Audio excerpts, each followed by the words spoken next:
2 رکعت نفل پڑھیے، اس کے بعد اللہ سے مانگیے۔ مانگنے کے ادب بھی بتا دیتا ہوں، حالانکہ اس میں نہیں ہے، لیکن بتا دیتا ہوں ادب کیا ہے مانگنے کا، ورنہ یہ ادب بھی ہم بھول جاتے ہیں۔ آپ صلی اللہ علیہ وسلم نے ایک بار دیکھا، ایک شخص آیا، اس نے 2 رکعت نماز پڑھی، اس کے بعد اس نے دعا مانگی اور چلے گیا۔ آپ نے کہا اس کی قبول نہیں ہوئی۔ پھر ایک شخص آیا، 2 رکعت نماز پڑھی، اس کے بعد اللہ کی حمد و ثنا کی، اللہ کے رسول پر درود بھیجا اور پھر دعا کی، آپ نے کہا قبول ہو گئی۔ تو دعاؤں کے آداب کیا ہے؟ نماز پڑھا آپ نے 2 رکعت نفل، اس کے بعد سب سے پہلے اللہ کی حمد و ثنا کیجیے۔ اب اللہ کی حمد و ثنا کیا ہے؟ کوئی بھی سورہ فاتحہ پڑھی حمد و ثنا ہے، سورہ اخلاص پڑھی حمد و ثنا ہے، تعریف کیجیے اللہ کی، آیت الکرسی پڑھی حمد و ثنا ہے، خاص الفاظ کوئی ثابت نہیں، رسول اللہ جو پڑھنا چاہے پڑھی، ہوگی حمد و ثنا۔ رسول پر درود کیا ہے؟ اللہم صلی علی محمد، درود ابراہیم پڑھ لیجیے۔ پھر کہیے اپنی دعا، اے اللہ میرا فلاں مسئلہ فلاں مسئلہ فلاں مسئلہ فلاں مسئلہ فلاں مسئلہ فلاں مسئلہ، ایسی دعا کیجیے۔ اور اس میں بھی یہ دعا کیا کیجیے ہمیشہ، ورنہ ایسا نہ ہو کہ ہم اپنے بد دعائیں اپنے لیے مانگے دعا سمجھ کر۔ اے اللہ میرے لیے خیر اور بہتر ہو، اس دین کے لیے، میرے معاش کے لیے اور میری آخرت کے لیے، تو قبول کر۔ اس میں بھی اگر آپ جلد بازی کرنی ہے اللہ یہ ہونا ہی، تو کبھی کبھار دعا کی شکل میں بد دعا مانگتے ہیں اپنے لیے ہم، کیونکہ ہم سمجھ رہے ہیں یہ بہتر ہے، کل کو پتہ چلا نقصان دہ تھی۔ ایسی دعا کیجیے، اللہ اگر میرے دین کے لیے، معاش کے لیے، آخرت کے لیے عافیت ہو، اچھا ہو تو نزدیک کر، مجھے اس سے نزدیک کر، یا اگر میرے دین اور معاش اور آخرت کے لیے برا ہو تو اس سے مجھے، ایسی دعا کیجیے۔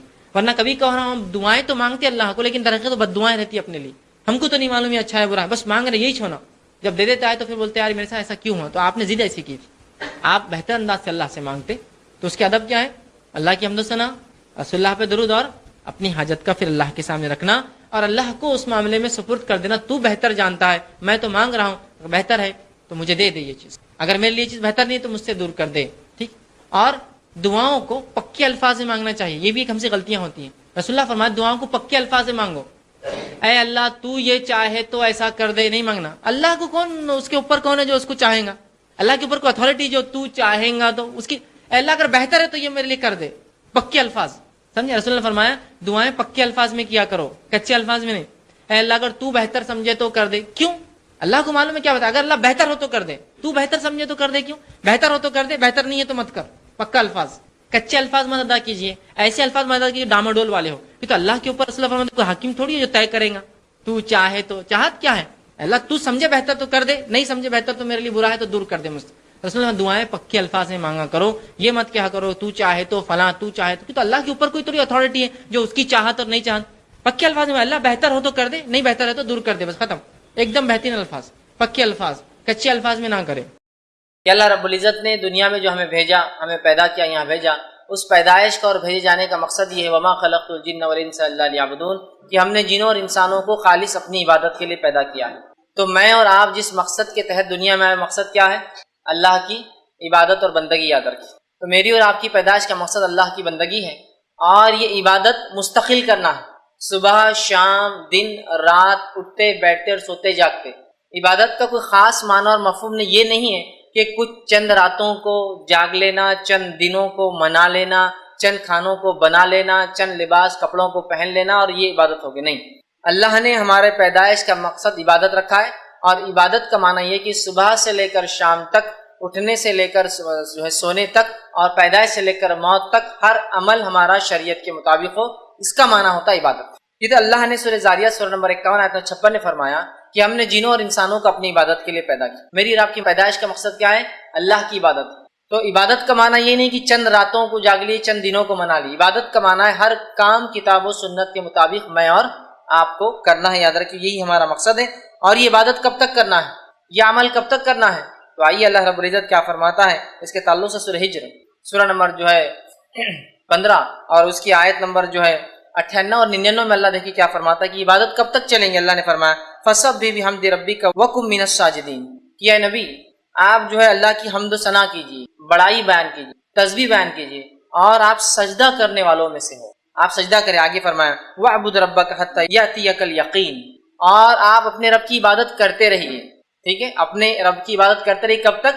جب تک کہ آپ کو موت نہ آ جائے۔ ہماری پیدائش کا مقصد اللہ کی عبادت کو تب تک کرنا ہے جب تک ہم مر نہ جائے، اس لیے کہ آیت کیا فرمائی وَاعْبُدْ رَبَّكَ حَتَّى يَأْتِيَكَ الْيَقِينُ، اپنے رب کی عبادت کرتے رہے محمد صلی اللہ علیہ وسلم جب تک کہ تجھے موت نہ آ جائے۔ تو پتہ چلا مجھے اور آپ کو اللہ کی عبادت کرنا ہے کب تک؟ موت تک۔ مطلب انسان جب بالغ ہو جاتا ہے تب سے لے کر موت تک عبادت کرنا، یہ میری اور آپ کی زندگی کا مقصد ہونا چاہیے. ٹھیک. اب ہم دیکھتے ہیں مسلمانوں کی اکثریت نے کچھ خاص دنوں اور کچھ خاص راتوں کو ایسی اہمیت دے دی جو شریعت نے نہیں دی، اور کچھ ایسے خاص اعمال اس میں جوڑ لیے، لگا لیے، بنا لیے جو شریعت کی طرف سے دیے گئے نہیں ہیں، مطلب شریعت کی طرف سے سینکشن نہیں ہے. یہ پرسنلی انہوں نے اس چیز کو طے کر لیا کہ اس کے یہ فائدے ہوں گے، لہٰذا یہ کام کو ہم ایسے کریں، اور ان عبادتوں کے اندر ہم جو ہے لگ چکے ہیں. اور ہم دیکھتے ہیں کچھ راتوں کے تعلق سے، چونکہ جب بھی شعبان کا مہینہ آتا ہے تو ایک رات کا تذکرہ جس کو اتنی اہمیت دی جاتی ہے کہ اللہ ہم پر رحم کرے، شب قدر سے زیادہ اس رات کو اہمیت دی جاتی ہے، وہ ہے 15 شعبان. اس کو لیلۃ المبارک کہا جا رہا ہے. اخبارات شمارے بھرے پڑے ہیں، ایک ایک بڑے بڑے پیج کی، ایک ایک میں تو غلط بات ہے، ایک ایک نہیں، 4 5 صفحات اخبار کے صرف لیلۃ المبارک کی فضائل، فوائد، فائدے، اہمیت، روزہ، عبادتوں کے اقسام، نمازیں، ذکر و اذکار، اور قبرستانوں کی زیارتیں، مردوں کی عید، اور تقدیر کے فیصلے، اور کیا کچھ نہیں لوگ مان رہے ہیں. اور ایک سلسلہ چالو ہے، مطلب تمام چیزوں ہے نا. حالانکہ نبی اکرم صلی اللہ علیہ وسلم صحیح مسلم کی روایت کیا فرماتے، سنی حدیث کے الفاظ اس طرح سے ہیں کہ کسی خاص دن اور رات کو عبادت کے لیے خاص کرنا یہ درست نہیں ہے جب تک کہ شریعت نہ بتا. عبادت تو ایک ایسا مستقل عمل ہے جو صبح شام کرنا ہے، دن اور رات اور موت تک کرنا ہے، لیکن ہم نے خاص کر لیا. آپ فرماتے صحیح مسلم کی روایت ہے کہ راتوں میں صرف جمعے کی رات کو قیام نہ کیا کرو، اور پھر فرمایا اور جمعے کے دن خاص روزہ نہ رکھا کرو، اس لیے کہ آپ نے فرمایا ہاں اگر جمعے کے دن تمہارے ان دنوں میں سے آ جائے جن میں تم عام طور سے روزہ رکھتے ہو تو الگ بات ہے، لیکن خاص طور سے جمعے کا قیام، مطلب جمعے کی رات کو نمازیں پڑھنا اور خاص طور سے جمعے کا روزہ رکھنا یہ منع ہے. کیوں منع کیا اللہ کے رسول صلی اللہ علیہ وسلم خاص جمعے کا روزہ رکھنا اور قیام کرنا؟ اس لیے کہ دنوں کا سردار کون ہے؟ جمعہ. دنوں میں سب سے افضل دن کون ہے؟ جمعہ. اس لیے کہ اللہ نے جمعے کو چن لیا. ٹھیک ہے، تو جو سب سے افضل دن ہے اور جو سب سے افضل رات، ظاہر سی بات ہے پھر کون سی ہوں گی ہفتے کے اندر؟ وہ جمعے کی ہوں گی. اگر ہفتے کا سب سے افضل دن جمعہ ہے تو ظاہر سی بات ہے سب سے افضل رات اور دن جمعے کا ہوں گا، یہ تو سردار ہے دنوں کا. اس لیے کہ اللہ نے دنیا اسی دن بنائی، آدم اسی دن پیدا ہوئے، ان کی توبہ اسی دن قبول ہوئی ہے نا، اور قیامت بھی اسی دن آنے والی ہے، صحیح مسلم کی روایت ہے یہ بھی. تو جمعہ ایک افضل دن ہے، اس کی رات سب سے افضل ہے ہفتے کے اندر، لیکن اس رات کو اور اس دن کو کہیں مسلمان خاص عبادت کے لیے نہ کر لے. اس لیے آپ ٹوک رہے ہیں، تاکید کرے کہ دیکھو جمعے کے دن خاص، جمعے کی رات اور دن عبادت نہ کرنا. خاص عبادت مطلب رات میں کہیں تم قیام نہ کرو کہ اب جمعہ ہے، سب سے افضل دن شروع ہونے والا کل، لہٰذا آج عبادت کرو، یا پھر تم خاص طور سے یہ نہ کرو کہ جمعے کے دن روزہ رکھا کرو اس لیے کہ ہفتے کا سب سے افضل دن. تو گویا یہ حدیث میں اگر کسی دن میں عبادت کی اور رات میں عبادت کی اجازت دی جا سکتی تھی خاص کرنے کی تو وہ کون سا دن ہوتا؟ جمعے کا ہوتا. تو اللہ کے رسول نے جڑی کاٹ دی خاص عبادت کی کہ کسی خاص دن اور رات کرنا، کہا جمعے کو عبادت نہ کرو خاص. ہاں یہ الگ بات ہے کہ تم روزے رکھتے ہو، عام روزے یا ایام 20 جو چاند کی بیچ کی تاریخی 12 13 اور 14 کا روزہ ہوتا ہے، اور ان روزوں کے بیچ میں جمعہ بھی آ جائے، سمجھ رہے آپ، تو پھر تو آپ جمعہ کا رکھ سکتے ہیں. لیکن خاص طور سے کسی رات کی عبادت اور کسی دن کے روزے سے آپ نے روکا. یہ بات میں اس لیے واضح کر رہا ہوں کہ اس مہینے کے اندر خاص طور سے ایک رات کی عبادت کا بنایا جاتا ہے جس کی عبادت کی اہمیت بتائی نہیں گئی ہے، جس کو کرنے کا حکم نہیں دیا گیا ہے، اور جس کو سب سے افضل جماعت صحابہ نے نہیں کیا، ہم لوگ اس کو مناتے اور کرتے ہیں. اس وجہ سے میں نے صحیح مسلم کی روایت رکھی کہ ہم کسی دن اور کسی رات کو من مطابق اپنے دل سے خاص نہیں کر سکتے ہیں. اسی طرح جو ہے نبی اکرم صلی اللہ علیہ وسلم ہر رات عبادت کرتے ہیں، اور اتنی عبادت کرتے ہیں کہ آپ صلی اللہ علیہ وسلم کے پیر میں ورم آ جاتے ہیں، پیر اتنے موٹے ہو جاتے سجن سے کہ ایسا لگتا پھٹ جائیں گے، اس کو کہتے ہیں ورم آ جانا. ماں عائشہ رضی اللہ عنہا ایک مرتبہ فرماتی ہیں، صحیح مسلم کی روایت، آپ نے فرمایا کہ اللہ کے رسول آپ راتوں کو طویل قیام کرتے ہیں. پھر فرمایا اور آپ کے پاؤں مبارک پھٹنے لگتے ہیں، اس موٹے ہو جاتے ہیں اس. تو آپ جو ہے حالانکہ آپ کو اللہ نے بخش دیا، آپ کے اگلے پچھلے گناہ معاف ہے، پھر کیوں اتنی آپ مشقت کرتے ہیں، پھر کیوں اتنی آپ عبادت کرتے ہیں؟ تو آپ صلی اللہ علیہ وسلم نے فرمایا اور کہا اے عائشہ کیا میں جو اللہ کا شکر گزار بندہ نہ بنوں؟ کہ عائشہ یہ بات تو ٹھیک ہے کہ میرے گناہ اللہ نے معاف کر دیے، اگلے پچھلے سب معاف ہیں، لیکن کیا میں اللہ کا شکر گزار بندہ نہ بنوں؟ تو نبی اکرم صلی اللہ علیہ وسلم اللہ کے شکر میں اتنی عبادت کرتے اور ہر رات کرتے، خاص نہیں ہر رات کرتے. تو ظاہر سی بات ہے 15 کو بھی کرتے ہوں گے، ہر رات کرتے تھے آپ، لیکن خاص نہیں کیا آپ نے، یاد رکھیے. تو ہر رات کرتے، اتنی کرتے کہ آپ کے پیروں پر جو ہے سجن آ جاتی، یاد رکھیے موٹے ہو جاتے. اسی طرح کی ایک روایت صحیح مسلم اور بخاری دونوں میں آتی، متفق علیہ. ایک بار ایک صحابی نے اللہ کے رسول صلی اللہ علیہ وسلم سوال کیا، اللہ کے رسول آپ راتوں کو اتنی عبادت کیوں کرتے ہیں کہ ورم سے آپ کے پیر سوج جاتے ہیں، حالانکہ اللہ نے آپ کے پچھلے اور اگلے گناہ معاف کر دیے ہیں؟ تب اللہ کے رسول صلی اللہ علیہ وسلم نے ان کو بھی یہ کہا افلا اکون عبدا شکورا، کیا میں اللہ کا شکر گزار بندہ نہ بنوں؟ اس لیے میں جو ہے راتوں کی عبادت کرتا ہوں، لیکن اللہ کے رسول عام طور سے راتوں کو جاگتے ہیں اور عام طور سے عبادت کرتے ہیں، خاص طور سے کسی رات کو آپ نے فضیلت نہیں بتائی ہے سوائے اس کے جو ثابت ہو، اور وہ صرف رات کی اگر عبادت کی کوئی فضیلت ہے تو وہ کون سی رات ہے؟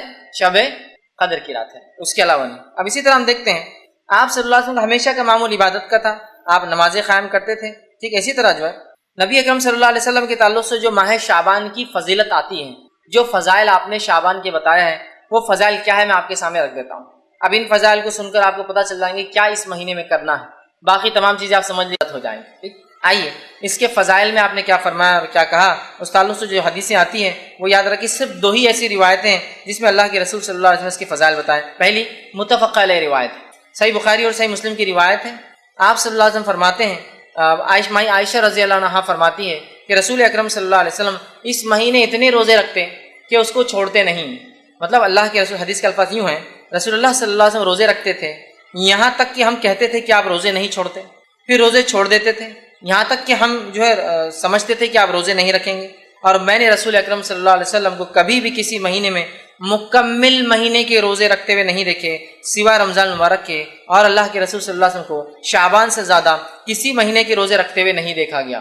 تو پتہ چلا نبی اکرم صلی اللہ علیہ وسلم شعبان کا پورا مہینہ روزہ رکھتے تھے، اور اس کے علاوہ رمضان کا رکھتے تھے، اور اس کے علاوہ کسی مہینے کے کمپلیٹ روزے آپ نہیں رکھتے تھے۔ تو یہ شعبان کی ایک فضیلت ہے کہ نبی اکرم صلی اللہ علیہ وسلم اس مہینے میں کمپلیٹ پورا مہینہ روزہ رکھتے تھے۔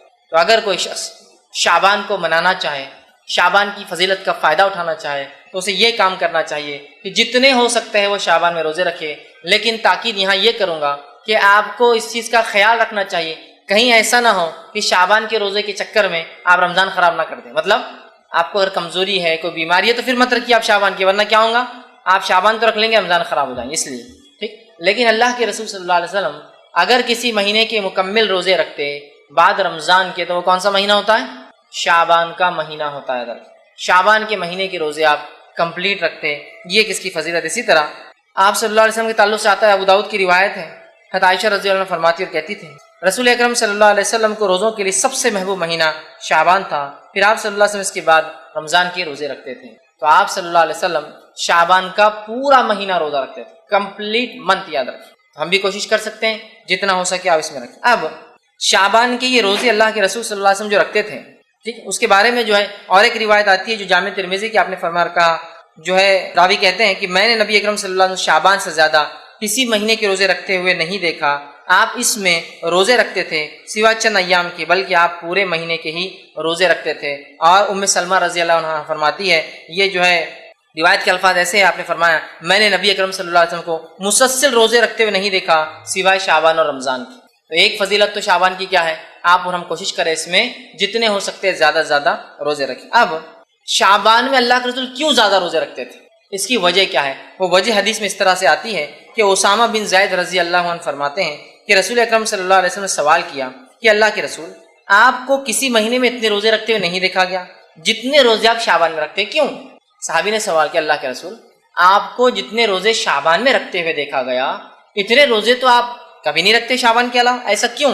تو آپ صلی اللہ علیہ وسلم نے فرمایا کہا، اور یہ بڑی اہم بات یاد رکھیے، اگر کوئی شعبان کے روزے رکھ بھی رہا ہے تو اس نیت سے رکھے کہ سنت ہے، اور یہ فائدہ ہے، آپ نے فرمایا یہ مہینہ وہ مہینہ ہے جس میں لوگ رجب اور رمضان کے درمیان روزوں سے غافل ہو جاتے ہیں۔ رجب اور رمضان کے بیچ میں مہینہ آتا ہے تو لوگ اس میں غافل ہو جاتے ہیں، اور آپ نے فرمایا اور کہا جو ہے غافل ہو جاتے ہیں، اور آپ نے آگے فرمایا اور کہا غافل ہو جاتے ہیں، حالانکہ اس میں اعمال رب العالمین کی طرف اٹھائے جاتے ہیں، اور یہ میں پسند کرتا ہوں کہ جب میرے اعمال اٹھائے جائے تو میں روزے سے رہوں۔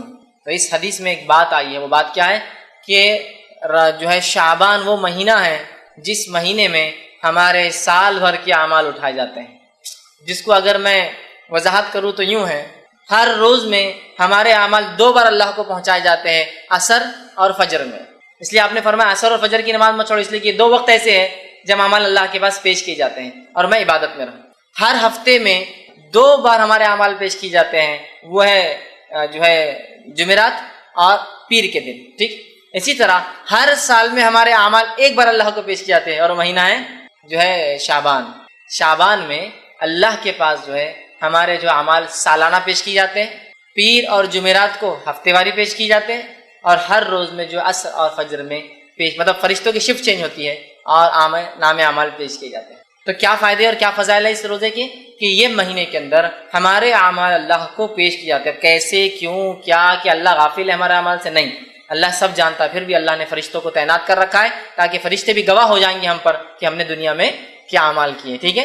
تو ہر سال ہمارے اعمال جو پیش کیا جاتا ہے، آپ نے فرمایا میں یہی چاہتا ہوں کہ جب میرے اعمال بھی پیش کیے جائیں نا تو میں جو ہے وہ روزے کی حالت میں رہوں، اس لیے کہ اللہ راضی ہوتا ہے نا عبادت سے، ٹھیک ہے۔ تو پہلا کام اس مہینے کی فضائل کیا ہے؟ روزے رکھیے۔ مقصد اور اس کے جو تعلق سے جو بات آتی ہے وہ کیا ہے؟ کیا ہوتا ہے اس مہینے کے کیے گئے عمل اللہ کے پاس جو ہے ہمارے اعمال پیش کیے جاتے ہیں، اور آپ نے فرمایا میں چاہتا ہوں کہ جب میرے اعمال جائیں تو میں اللہ کے پاس جو ہے روزے کی حالت میں رہوں۔ اور یاد رکھیے لیکن یہ مہینہ حرمت والے مہینوں میں سے نہیں ہے۔ اعمال پیش کیے جاتے الگ بات ہے، لیکن یہ مہینہ حرمت والے مہینوں میں سے نہیں ہے۔ آئیے یہ اس کے فضائل، اتنے ہی فضائل رکھے جا سکتے ہیں اس مہینے کے تعلق سے کہ روزے رکھیے، کثرت سے رکھیے، پورے مہینے کی رکھیے، اور اللہ سے امید کیجیے کہ جب ہمیں نام عمل پیش کی جائے تو ہم روزے کی حالت میں رہیں۔ بس اگر ہم جو ہے شعبان کی فضیلت یہاں ختم کر دے تو معاملہ یہاں ختم ہو، لیکن ہماری بات تھی کہ کیا غلط ہوتا ہے وہ بھی ہم کو دیکھنا ہے۔ اب اس مہینے میں جو سب سے بڑی غلطی امت کرتی ہے، جو ایک بدعت کو منایا جاتا ہے، اس حد تک منایا جاتا ہے، اس حد تک تیاریاں ہوتی ہے کہ ایسی تیاریاں شب قدر کی بھی نظر نہیں آتی، وہ ہے شب برات کو منانا۔ ایک رات جس کا نام شب برات رکھ دیا گیا، نفرت والی رات، نفرت کے اظہار کرنے والی رات۔ پتہ نہیں نام ایسا کیوں چنا۔ اور پہلے تو حال یہ تھا کہ شب برات کے بارے میں جب کہا گیا بھائی ایسا نام کیوں رکھا برات، نفرت کی رات، نفرت کے اظہار کی رات، جب عقل میں آ رہے بات تو صحیح ہے، یہ نام غلط دیا، فوراً نام چینج کر دیا، اب نیا لائے۔ قرآن سے ثابت ہے یہ رات، کیا اس کا نام ہے لیلۃ مبارکہ۔ ایک زمانے تک تو براتی تھا، آج بھی برات ہے، لیکن اب لوگ جب دلائل مانگ رہے ہیں تو دلیل نہیں لالی، بولے یہ رات کیا ہے؟ لیلۃ مبارکہ ہے، اور اس کو پھر سورہ دخان کی آیت نمبر 3 سے ثابت کیا جاتا ہے، سورہ نمبر 44 آیت نمبر 3 سے، کہ جو ہے انا انزلناہ فی لیلۃ مبارکہ انا کنا منذرین، ہم نے اس قرآن کو مطلب ایک لیلۃ مبارک رات میں اتارا، اور ہم اس رات بڑے بڑے فیصلے کرتے ہیں۔ یہ بات لا کر فٹ کر دی گئی۔ آئیے اب شب برات کے بارے میں کیا صحیح اور کیا غلط وہ میں آپ کے سامنے رکھنے کی کوشش کرتا ہوں۔ سب سے پہلے انشاءاللہ عزیز ہم دیکھیں گے کہ شب برات کے اندر کیا چیز ہے جو صحیح ہوتی ہے، جو صحیح ہے اس کے بارے میں، اور باقی سب غلط پہ دیکھیں گے۔ 15 شعبان، چونکہ شب برات 15 شعبان کا تھی اس لیے میں نے شب برات کا لفظ استعمال کیا، ویسے 15 شعبان کی کیا فضیلت آتی ہے وہ میں آپ کے سامنے رکھ دیتا ہوں۔ تو یہ فضیلت ماہ جو ہے شعبان کی بھی فضیلت میں شامل ہو جائیں گی، یہ فضیلت بھی شعبان کی فضیلت میں آپ شامل کر لیجئے۔ اس کی جو فضیلت حدیث میں آتی ہے کیا ہے؟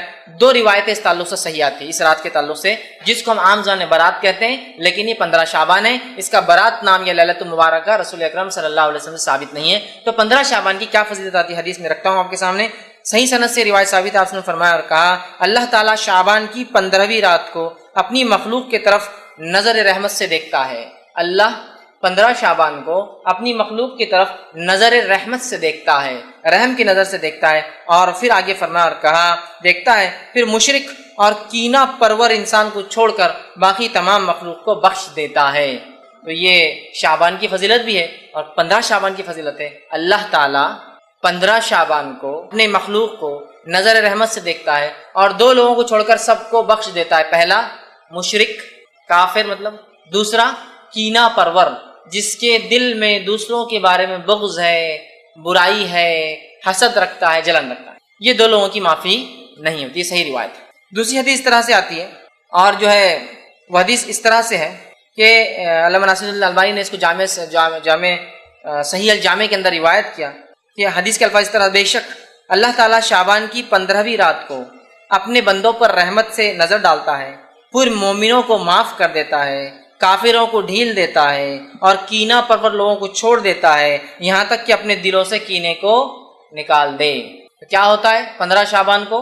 پہلا، اللہ مومنوں کو معاف کر دیتا ہے، کافروں کو ڈھیل دے دیتا ہے کہ اگلے سال تک مہلت ہے، اور اس کے بعد کینہ پرور لوگوں کو چھوڑ دیتا ہے، بازو رکھ دیتا ہے، جب تک کہ وہ اپنے کینہ سے توبہ نہ کر لے۔ تو یہ ہوتا ہے، اور یہ 2 صحیح روایتی آتی ہے 15 شعبان کی فضیلت میں۔ اب بتائیے اس میں کہیں نماز کا تذکرہ ہے، کہیں روزے کا تذکرہ ہے؟ روزے تو آپ ہمیشہ رکھتے ہیں، نماز تو ہر رات پڑھتے اللہ کے رسول، تو یہاں بولنے کی ضرورت ہی نہیں۔ اور شعبان میں تو آپ خاص روزے رکھتے ہیں، ہے نا، رات کی عبادت تو آپ سال بھر زندگی بھر کرتے تھے، وہ بھی اب بولنے کی ضرورت نہیں۔ لیکن کیا صحابہ نے اس رات کو خاص منایا اور عبادت کی؟ تو رسول اللہ نے تو ہمیشہ ہی کیا، تو لہٰذا کوئی خاص اس رات کو تو ثابت نہیں کر سکتا، لیکن کوئی یہ بول سکتا ہے نا نہیں ہمیشہ کرتے تھے، مطلب اس رات بھی کرتے تو ہم بھی کر رہے ہیں۔ تو صحابہ نے کیا خاص کیا؟ نہیں، تو ہم خاص نہیں کر سکتے۔ یہ دو روایتیں یاد رکھیے اس تعلق سے صحیح آتی ہیں۔ اب اس کے تعلق سے باقی جتنی روایتیں آتی یاد رکھیے وہ سب غلط ہے، اس مہینے کے تعلق سے بھی فضائل میں، اور اس کے علاوہ 15 شعبان کے تعلق سے۔ آئیے اس مہینے کے فضائل میں جو ضعیف اور موضوع روایتیں بیان کی جاتی ہیں، اس میں پہلی ہے کہ شعبان جو ہے میرا مہینہ ہے اور رمضان اللہ کا، رسول فرماتے شعبان میرا مہینہ اور رمضان اللہ کا مہینہ ہے، یہ روایت یاد رکھیے موضوع ہے۔ اس کے فضائل میں جو بیان کیا تھا یہ مہینہ اللہ کے رسول کا ہے، موضوع روایت۔ دوسری روایت جو اس مہینے کے تعلق سے بیان کی جاتی ہے وہ روایت اس طرح سے ہے جس کو یوں بیان کیا جاتا ہے کہ رسول اللہ صلی اللہ علیہ وسلم، حدیث کے الفاظ اس طرح سے عائشہ کے تعلق سے فرمایا تھا، عائشہ نے فرمایا کہ اللہ کے رسول صلی اللہ علیہ وسلم ان کے پاس آئے اور اچانک وہاں سے نکل کر چلے گئے۔ حضرت عائشہ پیچھے پیچھے کہ مطلب اللہ کے رسول ایک مرتبہ حضرت عائشہ کے پاس آئے، سوئے اور اچانک اٹھ کر چلے گئے۔ میں عائشہ وہ روایت کے الفاظ ایسے جو کہ یاد رکھیے ضعیف ہے، ٹھیک ہے، اور یہ روایت جو ہے ابن ماجہ کی ہے۔ اللہ کے رسول رات اٹھے اور چلے گئے، میں عائشہ خاموش ان کے پیچھے دوڑتی دوڑتی گئی اور دیکھتی ہے کہ آپ بقیع میں گئے۔ بقیع میں جانے کے بعد آپ نے جو ہے ان کے لیے دعا کی اور جو ہے دعا کرنے کے بعد گھر واپس آئے۔ میں عائشہ رضی اللہ عنہا جو پیچھے پیچھے گئی تھی، اللہ کے رسول نے دیکھ لیا، آ کر پوچھا کہ عائشہ تمہیں ایسا اندیشہ تھا کہ اللہ اور اس کا رسول تم پر ظلم کریں گے، مطلب ایسی کوئی بات ہے جو تم کو نہیں بتائیں گے اور خاموشی سے عبادت کر لیں گے؟ تو انہوں نے کہا اللہ کے رسول صلی اللہ علیہ وسلم مجھے یہ شک ہوا کہ آپ شاید اپنی دوسری بیویوں کے پاس گئے ہیں، لہٰذا میں پیچھے پیچھے آئی۔ تب اللہ کے رسول ان سے کہا، لیکن یہ روایت ضعیف ہے، فرمایا اور الفاظ یوں ہیں اس طرح سے، بے شک اللہ تبارک و تعالیٰ شعبان کی 15ویں رات کو آسمان دنیا پہ اترتا ہے، پھر اتنے لوگوں کی مغفرت کر دیتا ہے جتنے بنو کل کی بکریوں کے بال ہے۔ یہ روایت یاد رکھیے لیکن صحیح نہیں ہے، ضعیف ہے کہ وہ اللہ کے رسول آئے ہیں، عائشہ سو رہی تھی، اٹھ کر گئے، وہ پیچھے گئی، آپ بقیع میں گئے، جنت البقیع جو قبرستان ہے، بقیع غرقد قبرستان ہے، آپ نے دعا کی، پھر اللہ کے رسول پلٹے تو بھاگ کر آئی، آ کر سو گئی۔ اللہ کے رسول سے پوچھا کیا تم مجھ پر شک کرتی ہو؟ تو کہا نہیں، بس مجھے ایسا لگا کہ آپ دوسرے بیویوں کے پاس تو نہیں چلے گئے، مطلب اللہ کے رسول ناانصافی کر رہے تھے حدیث کے مطابق، ضعیف روایت۔ پھر آ کے سو گئی، کہا مجھے ڈر تھا کہ آپ شاید دوسری بیوی کے پاس چلے گئے۔ پھر اللہ کے رسول نے کہا نہیں، میں تو اس لیے گیا کہ آج کی رات اللہ اتنے لوگوں کی مغفرت کرتا ہے جتنے بنو بکریاں ہوتی ہیں۔ یہ روایت ضعیف ہے، جبکہ صحیح حدیث میں کیا الفاظ آ چکے ہیں، اللہ تمام مومنوں کو بخش دیتا ہے۔ اب کیا خاص ہے، بکریوں کے بالوں کے برابر تو ایک لمٹ ہو گیا نا، تمام مومنوں کو بخش دیتا ہے، حدیث کے الفاظ ہے اور وہ صحیح ہے، اور اس کے مقابلے میں یہ ضعیف روایت ہے۔ اسی طرح جو ہے نبی اکرم صلی اللہ علیہ وسلم سے جو بات صحیح سند سے ثابت ہے اس واقعے کے تعلق سے، وہ کیا ہے میں آپ کو بتاتا ہوں۔ اس واقعے میں یہ سب باتیں ہیں جو اس واقعے میں تھی، سوائے وہ شک کرنے کا معاملہ چھوڑ کہ میں جو آپ دوسری بیوی کے پاس گئے، سب باتیں ہیں، لیکن 15 شعبان کا کہیں لفظ نہیں، یہ بات خاص ہے۔ بہت سے لوگ بولتے دیکھو آپ نے اس حدیث کو ضعیف بولانا، صحیح مسلم میں روایت آتی ہے، 15 شعبان خاص نہیں ہے۔ اس میں کیا الفاظ ہے آئیے میں آپ کو سناتا ہوں۔ میں عائشہ رضی اللہ عنہا جو ہے کہ حجرے میں اللہ کے رسول سو رہے تھے، حضرت عائشہ کا بیان ہے کہ نبی صلی اللہ علیہ وسلم ایک رات اٹھے، میرے پاس تھے اور جو ہے آپ جو چادر اوڑے ہوئے تھے وہ بازو رکھی اور جوتوں کو اتارا اور انہیں اپنے ساتھ، مطلب آپ آئے، جوتے اتارے، چادر جو حضرت عائشہ اوڑی ہوئی تھی اس کو آگے بچھایا اور اس کے اوپر لیٹ گئے، میرے سر کے پاس آپ کا سر تھا۔ اس کے بعد وہ کہتی ہے ابھی کچھ دیر گزری تھی کہ آپ صلی اللہ علیہ وسلم نے یہ سمجھا کہ میں سو گئی ہوں، آپ آہستہ سے اٹھے، اٹھ کر چادر اٹھا کر اتاری، جوتا پہنا اور دروازہ کھول کر باہر نکلے، پھر دروازہ آہستہ سے بند کر دیا۔ میں اٹھی اور اپنے جو ہے سر میں چادر کو میں نے سر پر اوڑھا اور دوپٹہ اوڑھا اور اپنی چادر لپیٹ کے میں بھی ان کے پیچھے جو ہے نکل پڑی، پیچھے پیچھے چل پڑی۔ آپ صلی اللہ علیہ وسلم بقیع پہنچے، بقیع میں کافی دیر تک کھڑے رہے، وہاں اپنے 2 سے 3 مرتبہ ہاتھوں کو آسمان کی طرف بلند کیا، وہاں آپ کچھ دعائیں کر رہے تھے۔ اس کے بعد اللہ کے رسول دعا کر کے پلٹے، پھر میں بھی پلٹی، اللہ کے رسول تھوڑا تیز چلے تو میں بھی تیز بھاگی کہ جلدی پہنچوں، آپ ہلو ہوتے تو میں بھی ہلو ہوتی اور میں گھر میں آئی اور آ کر جلدی سے بستر پر سو گئی۔ چونکہ اللہ کے رسول کافی تیز چل رہے تھے، میں بھی تیز آئی تو میری سانس پھول رہی تھی، سینہ اوپر نیچے ہو رہا تھا۔ پھر وہ کہتی ہے آپ صلی اللہ علیہ وسلم میری طرف دیکھا، فرمایا عائشہ تمہیں کیا ہوا ہے، تمہاری سانس کیوں پھول رہی ہے؟ تو فرمایا میں نے کہا کچھ نہیں، کوئی بات نہیں، ویسی سانس پھول رہی میری۔ پھر اللہ نے فرمایا یا تو تم خبر دو یا مجھے بتا دو یا مجھے اللہ تبارک و تعالیٰ جو باریک بین ہے وہ اوپر سے وہی بھیج دیں گا تم کیا کر رہی تھی، بلکہ مطلب یا تو تم بول دو کیا ہوا یا تو اللہ ہمیں کو بتا دے گا وہی کے ذریعے۔ تب آپ نے فرمایا اور کہا میں نے کہا میری ماں باپ آپ پر قربان، پھر میں آپ کو سب بتا دیتی ہوں، ضرورت نہیں آپ کو کسی سے جبرائیل علیہ السلام سے پوچھنے کی، میں پھر آپ کو بتا دیتی ہوں کیا ہوا۔ اور فرمایا آپ سب سے انہوں نے کہا کہ آپ نے فرمایا اچھا تو وہ تمہارا سایہ تھا جو میرے آگے چل رہا تھا؟ نے فرمایا کہ آپ سب جب تیز چل رہے تھے تو ایک سایہ تھا جو آگے چل رہا تھا، لیکن آپ کو نہیں پتا کون تھا وہ۔ تو کہا اچھا تو کیا وہ تمہارا، مطلب آپ سب پورا بھاپ گئے کیا ہوا، وہ سانس جو چل رہی تھی چلنے کی وجہ سے، اچھا تو کیا وہ تمہارا سایہ تھا جو میرے آگے چل رہا تھا؟ تو ماں عائشہ نے کہا جی ہاں وہ میرا سایہ تھا جو آپ کے آگے چل رہا تھا۔ پھر آپ نے فرمایا اور میرے سینے پر اپنی ہتھیلی سے اس طرح سے مارا کہ مجھے تھوڑی سی تکلیف ہوئی. اسے مارا اب تھوڑی تکلیف کی مطلب تم باہر نکلی تھی اور اس طرح سے مجھے سینے پر مارا جس کی تکلیف مجھے تھوڑی سی محسوس ہوئی. اس کے بعد آپ صلی اللہ علیہ وسلم نے فرمایا اور کہا تمہارا خیال کیا تھا کہ اللہ اور اس کے رسول تم پر ظلم کریں گے؟ تمہارا کیا خیال تھا کہ میں اور اللہ اور اس کے رسول تم پر ظلم کریں گے؟ میں نے دل میں کہا لوگ چاہتے ہیں چاہے چھپائیں، اللہ تعالیٰ تو جان لینے والا ہے. ہاں واقعتاً اللہ تعالیٰ سب کچھ جانتا ہے. مطلب حضرت عائشہ دل میں سوچنے لگی کہ چھپا کیا فائدہ کیا، اللہ تو جانتا ہے. ان کے دل میں ایک وہ تھا کہ کہاں جا رہے ہیں بولے، ایک تھوڑا سا وہ تھا. پھر آپ نے فرمایا اور کہا، حدیث کے الفاظ صحیح مسلم کی روایت ہے جو پڑھ رہا ہوں یہ صحیح ہے. آپ نے فرمایا اور کہا جب تم نے دیکھا تو اس وقت میرے پاس جبرائیل علیہ السلام آئے. اب سنو کیا ہوا تھا. جب تم نے مجھے دیکھا میں اٹھ کر جا رہا ہوں تو جبرائیل میرے پاس آئے تھے اور انہوں نے تم سے چھپتے ہوئے مجھے آہستہ سے آواز دی، تو میں نے بھی تم سے چھپاتے ہوئے ان کو آہستہ سے جواب دیا. لیکن جبرائیل ہمارے کمرے میں داخل نہیں ہو سکتے تھے اس لیے کہ تم نے پورے کپڑے پہنے ہوئے نہیں تھے، لہٰذا وہ باہر رکے ہوئے تھے اور وہ مجھے آہستہ سے کلام کر رہے تھے. میں آہستہ سے جواب دے رہا تھا اور جو ہے انہوں نے مجھے جگایا اور مجھے جو ہے خوف تھا کیونکہ مجھے ایسا لگا تم سو رہی ہو تو مجھے خوف تھا کہیں تم نیند سے اٹھ نہ جاؤ، اس لیے میں نے تمہیں نہیں جگایا اور خاموشی سے چلا گیا. اور میں نے خاموشی سے اس لیے گیا کہ تم اکیلے رہنے سے ڈرتی ہو مجھے پتا ہے رات میں، لہٰذا میں نے چپکے سے دروازہ بند کیا کہیں تم اٹھ نہ جاؤ. مطلب اللہ کے رسول سمجھ جاتا ہے کہ وہ سو رہی ہے لیکن وہ سو نہیں رہتی. حدیث سے بھی پتہ چل اللہ کے رسول صلی اللہ علیہ وسلم غائب کا علم نہیں تھا، ورنہ آپ کو پتہ چل جاتا تھا کہ عائشہ سو رہی ہے نہیں سو رہی ہے، پیچھے کون تھا آگے کون تھا. بہرحال تو مجھے لگا اور تم ڈرتی ہو اس لیے میں نے سوچا کہ تم خوف میں مبتلا نہ ہو جاؤ، خاموشی چلا گیا. جبرائیل علیہ السلام نے مجھ سے کہا کہ آپ کے رب نے حکم دیا ہے کہ آپ اہل بقیع کے پاس جائیں اور وہاں جا کے ان کے لیے مغفرت کی دعا کریں. میں عائشہ رضی اللہ عنہا انہوں نے کہا اور فرمایا میں نے اس کے لیے کیسے دعا کروں؟ حضرت عائشہ نے کہا کیا میں ان کے لیے کیسے دعا کروں؟ آپ نے تو دعا کر لی. پھر اللہ کے رسول صلی اللہ علیہ وسلم نے فرمایا اور کہا ان کے لیے تم دعا کیا کرو اور ایک دعا جو ہے سکھائی. یہ صحیح مسلم کی روایت ہے. اس حدیث میں جو صحیح ہے نہ کوئی تذکرہ ہے کہ وہ جو ہے مہینہ کون سا تھا اور نہ ہی تذکرہ ہے کہ 15 شعبان کی فضیلت میں آپ نے یہ بیان کیا. یہ صحیح روایت. پہلے جو روایت تھی ترمذی ابن ماجہ کی وہ ضعیف روایت تھی جس میں 15 شعبان کا تذکرہ ہے، جبکہ صحیح روایت صحیح مسلم کی ہے جس کے اندر کوئی شعبان کا تذکرہ اور کوئی 15 شعبان کا تذکرہ نہیں ہے. یاد رکھ لیجیے ٹھیک ہے.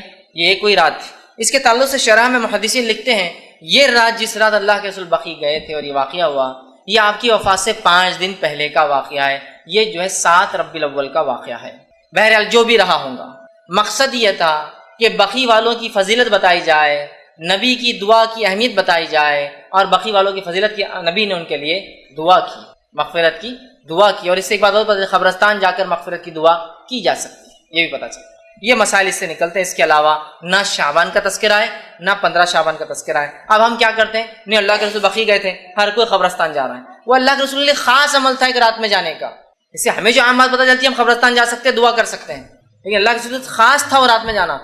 نہ ہی وہاں شعبان کا تذکرہ ہے اور نہ ہی وہاں 15 شعبان کا تذکرہ ہے. یہ عام بات تھی جو آپ گئے ٹھیک، اور آپ نے جو ہے بقیع والوں کے لیے دعا کی ٹھیک. اسی طرح جو ہے اب ایک صحیح حدیث کے مقابلے میں ایک ضعیف حدیث کو حجت نہیں بنایا جا سکتا ہے ٹھیک. اسی طرح ایک روایت آتی ہے کہ جو ہے یہ بھی ضعیف ہے، یاد رکھیے. جو بیان کی جاتی ہے وہ یہ ہے جب شعبان کی 15ویں رات آئے تو تم میں سے جو شخص قیام کرے گا اور اگلے دن روزہ رکھیں گے کیونکہ اس رات کی شام سے ہی اللہ تعالیٰ آسمانی دنیا پر جو ہے جلوہ افروز ہو جاتا ہے.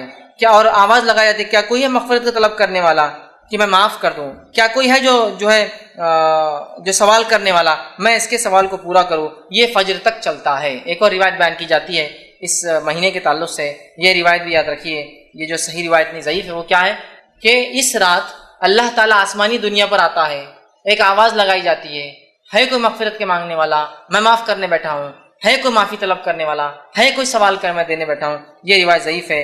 جبکہ اس کے مقابلے میں صحیح مسلم کی حدیث کیا ہے دیکھیے آپ. یہ کب ہوتا ہے؟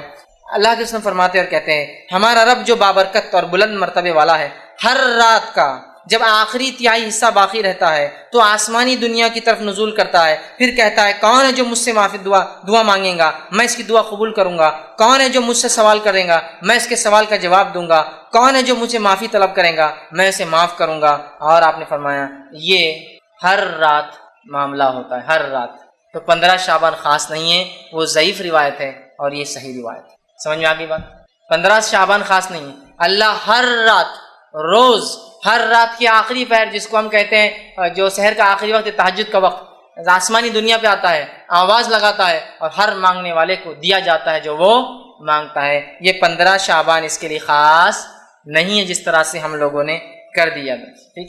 اب اسی طرح جو ہے اس رات کے تعلق سے ایک اور بات جو بیان کی جاتی ہے وہ یہ ہے، جو کہ حضرت علی سے روایت کی جاتی ہے، یہ بات بھی یاد رکھیے ضعیف ہے، اور اس کے الفاظ اس طرح سے ادا کیے جاتے ہیں وہ یہ ہے کہ جس میں یہ الفاظ ہے کہ شعبان کی 15ویں رات میں جو 14 رکعت نماز پڑھیں گا اور اس کے بعد کچھ صورتوں کی تلاوت کرے، پھر جو شخص اس طرح سے کرے جیسا کہ میں نے کہا ہے تو اسے 20 قبول حجوں کا اور 20 سال کے مقبول روزوں کا ثواب ملتا ہے۔ یہ روایت بھی ضعیف ہے جو بیان کی جاتی ہے کہ جو شخص 15 شعبان کو 14 رکعت نماز پڑھے، 14 رکعت نماز پڑھ کر مخصوص صورتیں بتائی جاتی وہ پڑھے، کسی میں آتا ہے 10 بار اخلاص پڑھے، 11 بار اخلاص پڑھے، سورہ اخلاص مطلب، تو اس کی مغفرت کی جاتی ہے، اسے 20 حجوں کا ثواب اور 20 سال کے روزوں کا ثواب ملتا ہے۔ یہ بات بھی ضعیف ہے، بلکہ ابن الجوزی رحمۃ اللہ علیہ نے اس کو اپنی موضوعات میں موضوع روایتیں بول کے نقل، تو یہ بھی صحیح نہیں۔ اب کیا صحیح اور کیا غلط ہم دونوں ساتھ دیکھتے جا رہے ہیں۔ پہلی روایت پیش کی جاتی ہے کہ رات میں اللہ معاف کرتا ہے، اس کے بالمقابل ہمیں پتہ چلا صحیح روایت کیا ہے کہ وہ خاص واقعہ تھا جو بقی والوں کے لیے آپ نے کیا تھا۔ دوسری روایت پیش کی جاتی ہے کہ اس رات اللہ آسمانی دنیا پہ آ کے معاف کرتا ہے، صحیح مسلم کی صحیح روایت ہے کہ ہر روز اللہ ایسا معاف کرتا ہے۔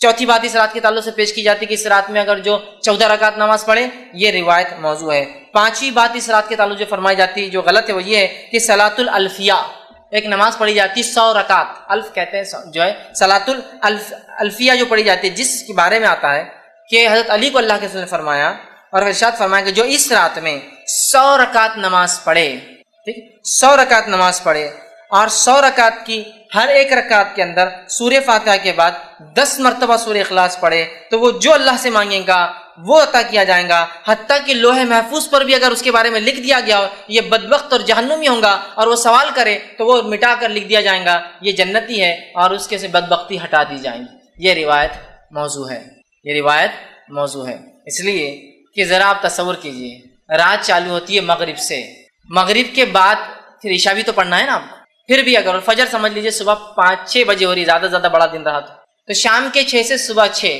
اگر میکسیمم بڑی سی بڑی رات ہے کتنے گھنٹے ہو رہے؟ 12 گھنٹے۔ اب ایک آدمی کھڑا ہوتا ہے 100 رکعت نماز کے لیے، ہر رکعت میں سورہ فاتحہ کا 10 بار سورہ اخلاص پڑھے، چیلنج 12 گھنٹے میں نہیں پڑھ سکتا، پلس اس کو طہارت، وضو کرنا ہے، عشاء پڑھنا ہے، کھانا کھانا، بہت ساری چیزیں بھی کرنا ہے اور ساتھ یہ کرنا ہے، ہو سکتا ہے کیا؟ ایک تو امپاسبل ہے، دوسرا یاد رکھیے یہ ثابت ہی نہیں، کو بولیں گے ارے میں تو میراتھن نماز پڑھنے والا ہوں، ابھی بتا دو کیسا پڑھتا ہوں، 2 رکعت 1 منٹ کے اندر، تو بھی بہرحال وہ کر سکتا ہے، لیکن میرے بھائی یہ ثابت نہیں ہے، اور تمام کے تمام محدثین نے اس روایت کو موضوع یا جو ہے ضعیف قرار دیا، یاد رکھیے، اور ہم کو اس معاملے میں سوچنا چاہیے۔ تو یہ وہ چیزیں ہیں جو خاص طور سے شعبان میں اور شب برات کے تعلق سے بیان کی جاتی، اس کی کوئی حقیقت نہیں۔ اب اس کے علاوہ بہت سے لوگ اور بھی نمازیں پڑھتے ہیں، جیسا کہ جو ہے ایک جو نمازیں چھوٹ جاتی ہے زندگی بھر کی ہے نا، اس کے لیے ایک نماز پڑھی جاتی ہے کہ بھائی وہ پوری زندگی بھر کے خزائے عمری بول کر کے پڑھ لیتے ہیں، یہ بھی ثابت نہیں ہے۔ باقی نمازوں کے تعلق سے جو ضعیف اور موضوع روایت ہے وہ تو رکھ دیا، یہ نماز تو ثابت ہی نہیں کہ خزائے عمری بول کے کوئی نماز ہو، اور بہت سارے اعمال کرتے۔ اسی طرح جو ہے شب برات میں اب کیا کرنا چاہیے، یا 15 شعبان کو، میں شب برات کیوں کہہ رہا ہوں پھر میں دوہرا رہا ہوں اس لیے کہ لوگ اس کو اسی نام سے پہچانتے ہیں اس رات، پھر 15 شعبان کو کیا کرنا چاہیے؟ جب آپ کہہ رہے ہیں یہ سب غلط ہے پھر ہم کیا کریں؟ تو 15 شعبان کے لیے جو تیاری ہم کر سکتے ہیں وہ 2 کام ہیں۔ کیا کرنا ہے؟ پہلا، اپنے ایمان کو مضبوط کرنا ہے، کیونکہ اس رات اللہ سارے ایمان والوں کو معاف کر دیتا ہے۔ دوسرا، اپنے دل سے کینہ کو نکال دینا، بس اتنا کام کرنا ہے۔ اس رات اگر کوئی عمل کرنا ہے تو 2 عمل ہیں۔ پہلا، ایمان کو مضبوط کرنا ہے، اس لیے کہ اس رات کافروں کی مغفرت ان کو چھوڑ دیا جاتا ہے، ایمان والے بخش دیے جاتے ہیں، کینہ پروروں کا معاملہ چھوڑ دیا جاتا ہے، جب تک کہ توبہ نہ کرے ان کا معاملہ بھی حساب کتاب ہوتا نہیں، چونکہ اس مہینے میں انعام اعمال اوپر لے جائے جاتے ہیں۔ سمجھ رہے ہیں بات کو؟ ٹھیک، تو اس مہینے میں کیا کرنا ہے اگر آپ کو مجھے کرنا ہے تو پہلا کام ایمان کو مضبوط کرنا ہے، شرک اور کفر بدعتوں سے پاک کرنا، اور دوسرا اگر دل میں کینہ ہو تو 15 شعبان سے پہلے اس کینے کو اپنے دل سے نکال دینا ہے۔ بس یہ 2 کام مجھے اور آپ کو کرنا ہے، اس کے علاوہ کوئی عبادت 15 شعبان کو خاص ثابت نہیں ہے۔ اب کوئی سوال کر سکتا ہے کہ شب برات میں پھر عبادت کیوں نہیں کرنا چاہیے جبکہ اس رات کی فضیلت ثابت ہے؟ بھائی ہم عبادت کیوں نہ کریں؟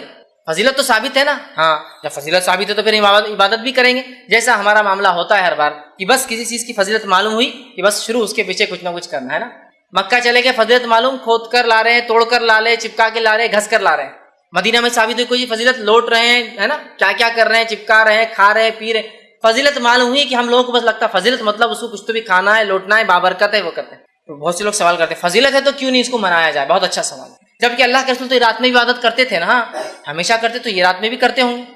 آپ پورے شعبان روزے رکھتے تو 15 کو رکھتے ہوں گے نا؟ ہاں، شعبان میں آپ روزے پورے رکھتے 15 کو بھی رکھتے، پھر ہم کیوں نہ رکھیں؟ تو آئیے صحابہ کا معمول دیکھنا پڑے گا، چونکہ نبی تو پورے سال نماز پڑھتا رات کی، اور شعبان میں پورے روزے رکھتے۔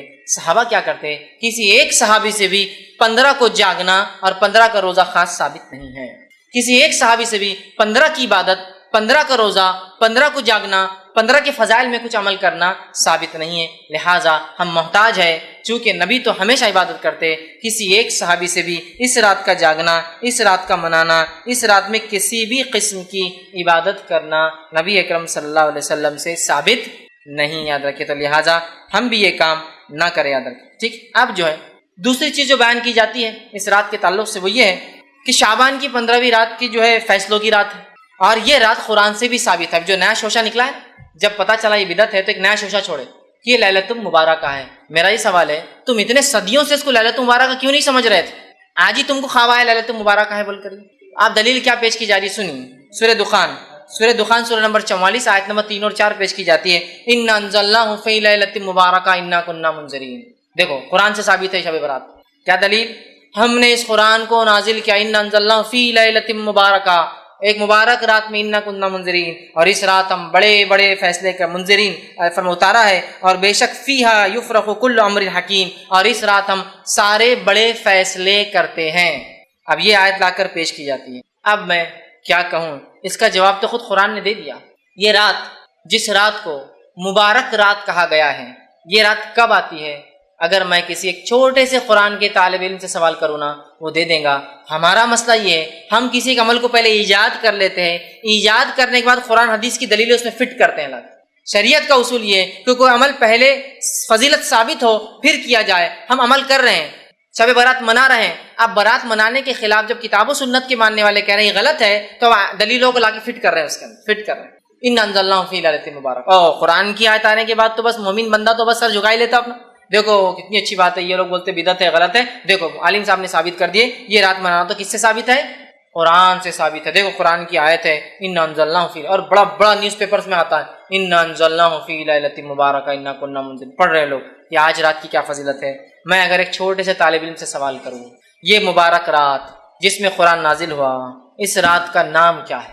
کوئی بھی کہیں گا اس رات کا نام ہے شب قدر، اس لیے کہ اللہ نے سورہ قدر سورہ نمبر 97 آیت میں 1 میں فرمایا اِنَّا أَنزَلْنَاهُ فِي لَيْلَةِ الْقَدْرِ، ہم نے اس قرآن کو لیلۃ القدر میں نازل کیا۔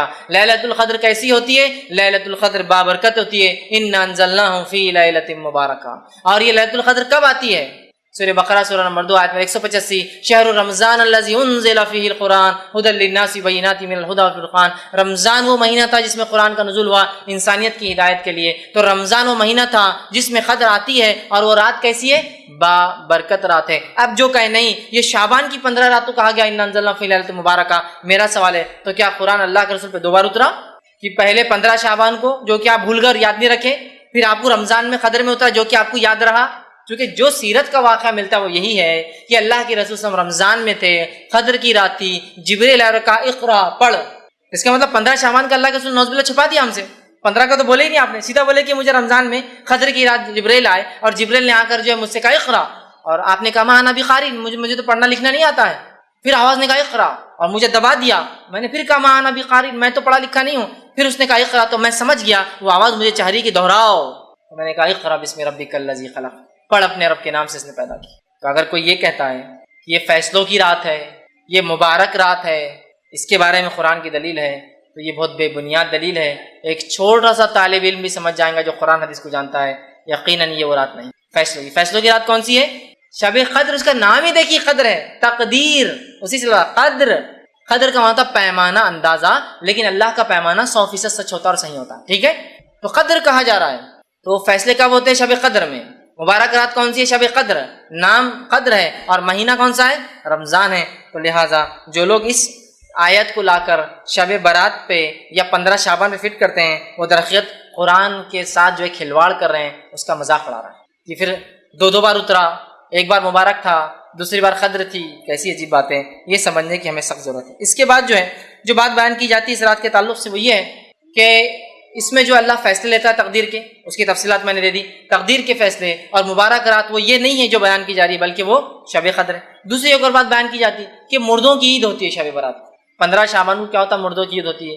اللہ سبحانہ تعالیٰ مردوں کو چھوڑتا ہے، پھر مردے دنیا میں آتے ہیں، دنیا میں آ کے رہتے ہیں، لہٰذا گھروں کو صاف کیا جاتا ہے، لوگ مغرب کے بعد نہاتے ہیں اور اچھے اچھے پکوان بناتے ہیں، مردوں کے نام سے فاتحہ دیتے ہیں، اور اس کو مردوں کی عید تصور کیا جاتا ہے. اور اس روز لوگ پھر قبرستان جاتے ہیں مردوں سے ملاقات کے لیے. دیکھیے دو الگ ہی عمل ہے. مردوں کی عید والے مردوں کو چھوڑا جاتا ہے، پھر ملنے خبر میں قبرستان کیوں جا رہے ہیں؟ وہ تو آپ کے پاس آ رہے ہیں نا. پھر روح آزاد کی جاتی ہے بولے ایک رات کے لیے، تو ٹھیک ہے نا، پھر تو آپ خبر پہ کیوں جا رہے ہیں؟ جب اگر میں کہوں کہ ایک آدمی جیل میں اسے آزاد کیا گیا ہے، چھٹی دی گئی، پرول پر چھوڑا گیا ہے، تو جیل میں جا کے کیوں مل رہا ہے پھر اس کو؟ اب تو نکل گیا نا، وہ تو گھر آ رہا ہوں آپ کے ملنے کے لیے. جب عقل سے کوئی کام ہوتا ہے نا شریعت کے خلاف، تو ایسی سر جو ہے نا جیسا وہ ایک لوہے کی دیوار پہ سر مارنے جیسا معاملہ ہو جاتا ہے. بول رہے ہیں کہ مردوں کی عید ہے، مردے آتے ہیں، روحوں کو چھوٹ ملتی ہے، چھٹی دی جاتی ہے. تو میرا سوال ہے کہ قبرستان کیوں جاتے ہو؟ اچھا چھٹی دی تو خبر میں آ کے بڑھ جاتے ہیں کہ مردے. چھٹی لینے کے بعد تو گھومیں گے پھریں گے نا ان کی روحیں. اور دلیل کیسی دی جاتی دیکھیے، اس رات اترتے ہیں روحیں، بولے دلیل کیا ہے؟ قرآن سے دلیل. اور ماشاء قرآن ہے تو ہم تو پھر جھک جاتے ہیں. کیا ہے کہ ان جو ہے تنزل الملائکۃ والروح، اتنی آیت بس ٹکڑا آتی ہے. اترتے ہیں اس رات روح اور فرشتے.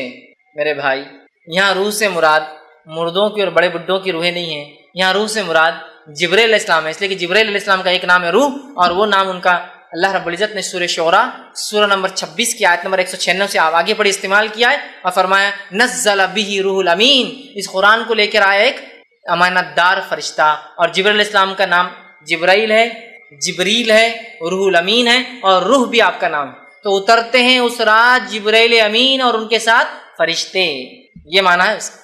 تو نہیں بولے بڑے جو ہے بڑے اور بوڑھوں کی روحیں اترتی ہے اور وہ آ کر ملتی ہے، لہٰذا لوگ جاگتے ہیں، کھانے بناتے ہیں، عبادتیں کرتے ہیں، میٹھے بناتے ہیں، پسند کے کھانے بناتے ہیں، اور پھر رات کے خاتمے پر قبرستان یا رات کے حصوں میں قبرستان جاتے ہیں، خبر والوں کے لیے دعا کرتے ہیں، اس پر پھول ڈالتے ہیں، اس پہ چادریں چڑھاتے ہیں، اس پہ کیا کرتے ہیں. یہ تمام چیزیں غلط ہیں. میں نے تو اس حد تک دیکھا کچھ لوگوں کا یہ ماننا ہے کہ آج 15 کی رات کو جو سال بھر میں مردے مرتے ہیں، بولے مرتے ہیں، ان کی روحوں کو 15 تاریخ کو داخلہ ملتا ہے. مطلب سب روحیں آتی ہے، پھر پرانی روحیں نئی روحوں کے ساتھ اوپر جاتی ہے. تو لوگ میں نے دیکھا ہے مٹی کے ہانڈوں کے اندر خبر کی مٹیاں ڈال کے لاتے ہیں اس کے اندر، اپنے گھروں کے اوپر ہنڈیوں کے اندر، اور اس رات جو اس سے فاتحہ اور درود پڑھا جاتا ہے، اور پھر بولا جاتا ہے کہ اب مردہ جا کے پرانا مردہ جو مر گیا ہے بیچارہ 1 سال کے اندر جو مرا ہے، اب جا کے پرانے مردوں میں اس کا بھی شامل ہو جائیں گے. مطلب اب وہ بھی پرانے مردوں، ورنہ 1 سال تک اس کی روح 15 شعبان تک بھٹک رہی تھی، پھر اس کی خبر کی مٹی لا کے فاتحہ پڑھی جاتی ہے، اور اب کہا جاتا ہے اب یہ جا کر پرانے مردوں کے ساتھ رہ سکتا ہے اور اس کی روح جاتی ہے. یہ سب مشرکانہ عقائد ہیں.